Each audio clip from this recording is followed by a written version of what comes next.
Here comes Jude Valk with the aviator sunglasses on here. Oh, those aren't aviators, my bad. Got the banner, the friends, the family here in full effect, ready to go make a statement here in what is his second fight, I believe.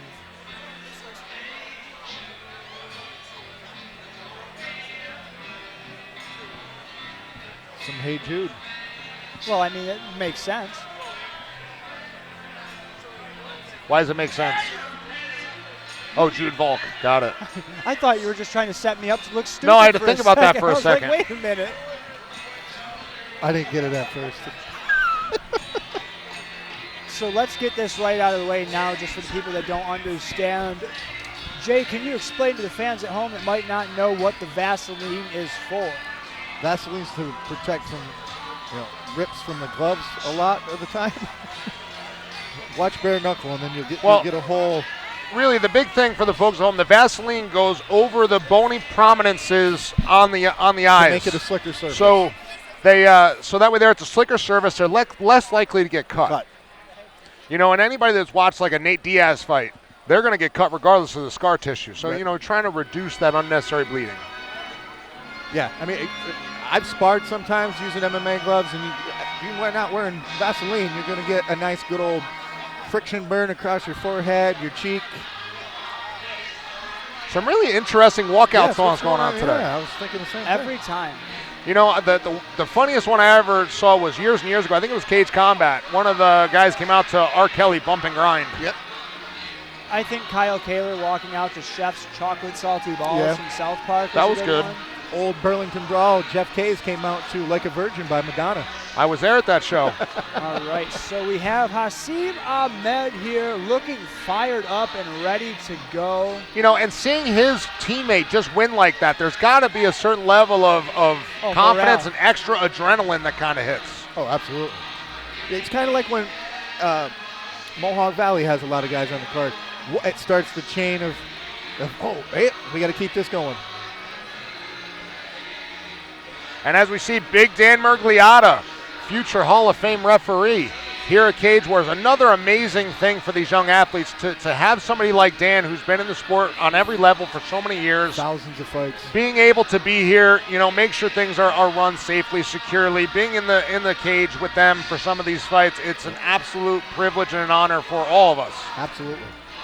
And the stories he's told, I could sit there all day. And really, let's not forget about this venue. Rivers Casino and Resort is absolutely phenomenal. We talk about how many years we've been around, Jay. I can honestly say from, the beauty of the venue to the service of the staff to everything about it, this is just top-notch here. We're very grateful to have them as a partner. It's nice to feel comfortable. and have a partner who's really invested in this sport and these athletes. Absolutely. Now, ladies and gentlemen, we move on to our second bout of the evening. Scheduled for 3 3-minute rounds. It is in our welterweight division. Introducing first, fighting out of the blue corner. He weighed in yesterday 169.6 pounds. Representing the Oneonta Brazilian Jiu-Jitsu Academy out of Oneonta, New York, Jude Valk. And his opponent standing across the cage, fighting out of the red corner. He weighed in yesterday 169.8 pounds, representing Souk Team Muay Thai out of Albany, New York, Hasib, the Lion Ahmad. And the man in charge of the action when the door closes is Mr. Nels Larson. We welcome Nels Larson back into an officiating role here, guys. It's been a while since it's nice to see Nels in an officiating role. Normally there's a conflict of interest because he has his own school. This is one of the few shows at Cage Wars where there's not one Team JUCAL member. Exactly. If I was in that cage, I would take comfort in knowing we have a jiu-jitsu black belt as the referee. All right, round one underway. Oh! Wow. I guess Hasib was excited. Yeah, he's not playing no games today. He's looking for that overhand right. Whoa! He might want to slow down a little bit. Yep, that's not a good idea with a jiu-jitsu guy. Back taken. Oh, wow. He better be careful not to go to the face if he's this excited. He needs to slow the pace down there. Yeah, he doesn't want to end up in one of those situations where he's gassed out for 2 rounds. We see a You know, and that's one of the things, only being able to ground and pound in the body really does change the angles and what you can accomplish. Look at the red mark on the left side, though, for Jude Valk. But he's giving up a leg to do that. See, and he turned the corner, and now he's going to put him on his back. He grabbed the cage, Obviously didn't seem to make a difference. He's trying to work that guard in there. So he's trying to scoot out. Let me ask the both of you guys, because I was talking to Nels Larson actually about this earlier. This cage actually can do some damage. You get somebody up against it, you can kind of grind him up against it. I've seen guys with, ripped up backs, and you're not used to it. Your body's not used to that. Wow, nice job. Jude Valk right into mount. Full mount. Setting up for the armbar. Yep. You see he's turning his body. Yep. You know, and that's one thing Hasib does not want to do is extend that arm like that. Yep. So you guys say, never mind. Nice. Wow, nice job. Oh, there he goes grabbing that cage again. Nels will not tolerate that. He just slapped Next his hand time out it's of probably going to be a point. Because at that point, it's inhibited 2 takedowns. Yes. And now he's gotten an official warning. He's got it. Before Nels saw it, but he let it go because it didn't affect the action. That was a nice takedown. I mean, for the head and the arm. Yeah. Just kind of powered him It just down powered there. him over, yeah. I was just going to say he should have been working for that. He had the underhook almost. He could have just, but. Do we have a little bit of blood on the mat there? I can't tell if that's blood or a string there. Jude Valk doing a nice job, but he's got that guard closed. You know, there's not much you can do from a closed guard. Here he opens it. Yeah, you inhibit your hips so much. Working up for the armbar. He's a little low. Oh, can he get the elbow above the hip? That is blood coming from the knee of Jude Valk. Oh, this might be it. Matt Kohler right there. He's pulling that elbow back into the hips. Oh, my God. On the face here of Ahmad. Oh, my God, my elbow hurts. Hyperextension. He's about He's giving the thumbs up. What a madman. Wow. Oh, my gosh. Hasib Ahmed, my friend, you are made of something different. Look at that, dude. I can't. He's got to turn that thumb up, though. Yep. Explain to the fans what that does, Will. While I'm here having a stroke. It causes the elbow to hyperextend into a position that it's not going to move. Oh my God, an armbar so tight. We haven't seen one like this. A belly down armbar. Wow, nice job. I haven't seen an armbar like that so tight with a guy not tapping since Sam McHale beat Mike Doolin for the flyweight title. So my question is, how much did that just affect Hasib between the adrenaline dump, the excess energy, and then that elbow being torn apart? He almost couldn't stand up. He looks wiped out. Well, I mean, he's not even on the stool. He's not fought for 6 years. The energy, the excitement, and then the way he came out like a bull seeing red.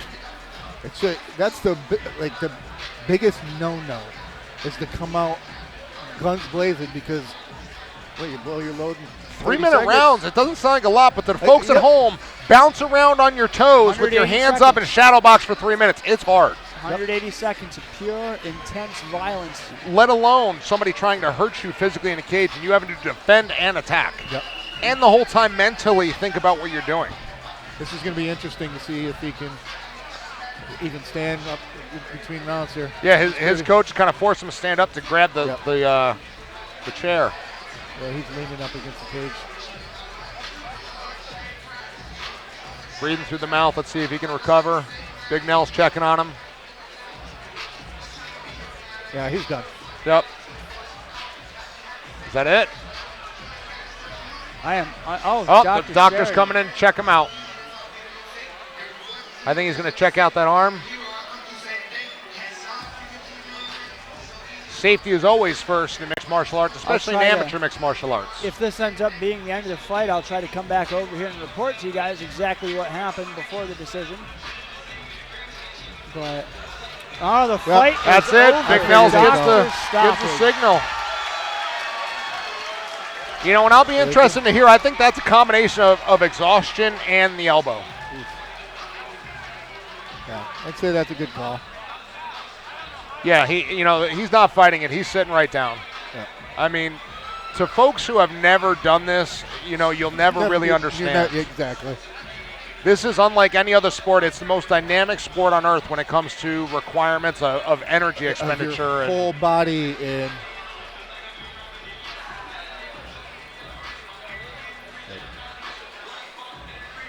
yeah, he's totally exhausted. I knew after the first round when he was in the turtle position, and they came in, and I was like, don't touch him, let him get up on his own.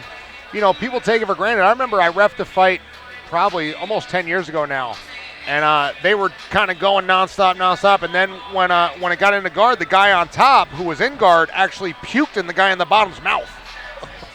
And I was a ref. I was just kind of stopped. I'm like, what the do I do here? And I knew I had to stop it, but I had just never seen anything like that in my whole life. Oh, God. But your body, when it hits that red line, it's red line. That's it. It's done. It's over with. I will go to my grave remembering that fight.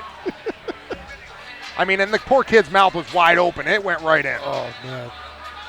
Well, remember Melinda Diffie in her title fight, her opponent puked in between rounds. They don't want anybody puking is a...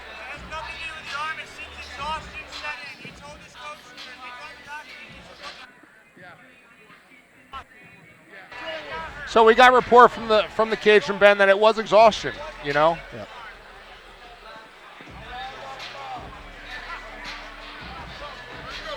Hey.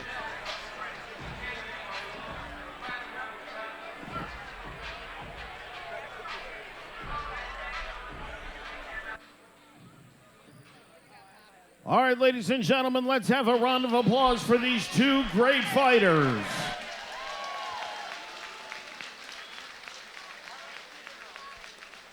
And at the end of round number 1, your winner out of the blue corner by way of Dr. Stoppage, Jude Valk.